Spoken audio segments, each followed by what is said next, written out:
Hello guys, ಎಂತ ಗೊತ್ತಾ, ಇವತ್ತು ಅಪ್ಪ ಡೆಂಜಿ ಸುಕ್ಕ ಮಾಡುವ ಅಂತ ಹೇಳಿ ಪ್ಲ್ಯಾನ್ ಹಾಕಿದ್ದು. ಹಾಗೆ ಯಾರೊಟ್ಟಿಗೋ ತೋಡಿನಲ್ಲಿ ಡೆಂಜಿ ಹುಡುಕ್ಲಿಕ್ಕೆ ಹೇಗೆ ಡೆಂಜಿ ಹಿಡಿದು ಇವತ್ತು ಡೆಂಜಿ ಸುಕ್ಕ ಮಾಡೋದು. ಓಕೆ, ಸೊ ಇದೆಲ್ಲ ಡೆಂಜಿ ಸುಕ್ಕ ಹೇಗೆ ಮಾಡೋದು ಅಂತ ಹೇಳಿ ಪ್ರೊಸೆಸ್. ಸೊ ಫಸ್ಟಿಗೆ ಡೆಂಜಿಯನ್ನು ಕ್ಲೀನ್ ಮಾಡಬೇಕಾಗ್ತದೆ. ಇದರಲ್ಲಿ ಅಪ್ಪ ಹೇಳ್ತಿರೋದು ಯಾವುದು ಗಂಡು ಯಾವುದು ಹೆಣ್ಣು ಅಂತ ಹೇಳಿ. ಇದು ಸಣ್ಣದಾಗಿದ್ರೆ ಅದು ಗಂಡು ಅಂತ ಲೆಕ್ಕ. ಮತ್ತು ಹೆಣ್ಣು ಡೆಂಜಿ ಅಂದರೆ ನೋಡು, ಈ ಡೆಂಜಿಯಲ್ಲಿ ಇದು ಹೆಣ್ಣು ಡೆಂಜಿ, ಇದು ದಪ್ಪ ಇಲ್ವಾ, ಇದು ಅಗಲಾಗಿಲ್ವಾ, ಅದು ಪಾರ್ಟ್, ಅದು ಮಕ್ಕಳನ್ನು ಇಟ್ಕೊಳ್ಳೋಕ್ಕಾಗಲ್ಲ.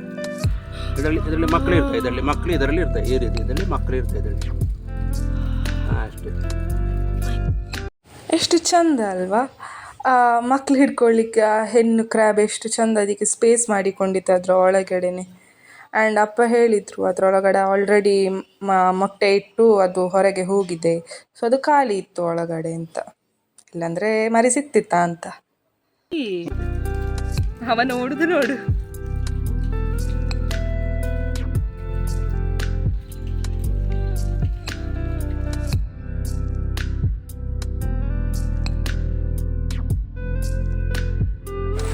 ಇಲ್ಲಿ ಎಲ್ಲಕ್ಕಿಂತ ತುಂಬ ಕಷ್ಟ ಆಗಿತ್ತು ಕ್ಲೀನಿಂಗ್. ಯಾಕಂದರೆ ತುಂಬ ಹೊತ್ತು ತಗೊಂಡ್ರಪ್ಪ ಅದನ್ನು ಕ್ಲೀನ್ ಮಾಡಲಿಕ್ಕೆ. ಅದನ್ನು ಭಾಗ ಮಾಡಿ ಅದರ ಕೈ ಸಪ್ರೇಟ್ ಮಾಡಿ, ಸೊ ಅದನ್ನೆಲ್ಲ ಕ್ಲೀನ್ ಮಾಡಲಿಕ್ಕೆ ಸ್ವಲ್ಪ ಟೈಮ್ ತಗೊಂಡಿತ್ತು.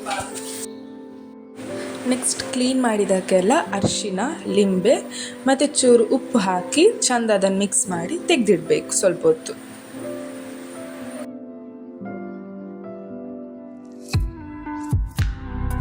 ಇವಾಗ ಇನ್ನೊಂದು ಪಾತ್ರೆಯಲ್ಲಿ ಚೂರು ಎಣ್ಣೆ ಹಾಕಿ ಒಂದು 10-12 ಮೆಣಸು, 3 ಸ್ಪೂನ್ ಕೊತ್ತಂಬರಿ, ಜೀರಿಗೆ, ಅರಿಶಿನ ಹುಡಿ, ಒಂದು ಬೆಳ್ಳುಳ್ಳಿ, ಈರುಳ್ಳಿ, ಚೂರು ಹುಳಿ ಹಾಕಿ ಅದನ್ನು ಚೆಂದ ಹುರಿದ್ಕೊಳ್ಬೇಕು. ಕಾಯಿ ತುರಿ,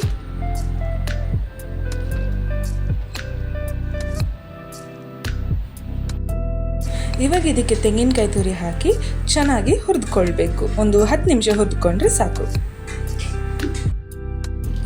ಇವಾಗ ಹುರ್ಕೊಂಡಿದ್ದನ್ನೆಲ್ಲ ಒಂದು ಮಿಕ್ಸಿ ಜಾರಿಗೆ ಹಾಕಿ ಚೆಂದಾಗಿ ಅದನ್ನು ಗ್ರೈಂಡ್ ಮಾಡಬೇಕು. ಮತ್ತು ಚೂರು ನೀರು ಕೂಡ ಹಾಕಬೇಕು.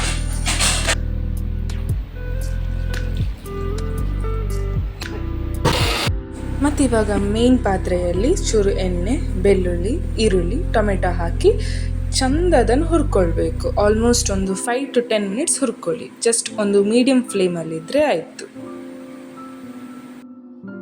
ಆವಾಗ ಮಿಕ್ಸರಲ್ಲಿ ಮಾಡಿದ್ದ ಪೇಸ್ಟ್ ಇದೆ ಅಲ್ವಾ, ಅದನ್ನು ಇದೇ ಪಾತ್ರೆಗೆ ಹಾಕಿ ಚೆಂದ ತಿರುಗಿಸಿ. ಓಕೆ,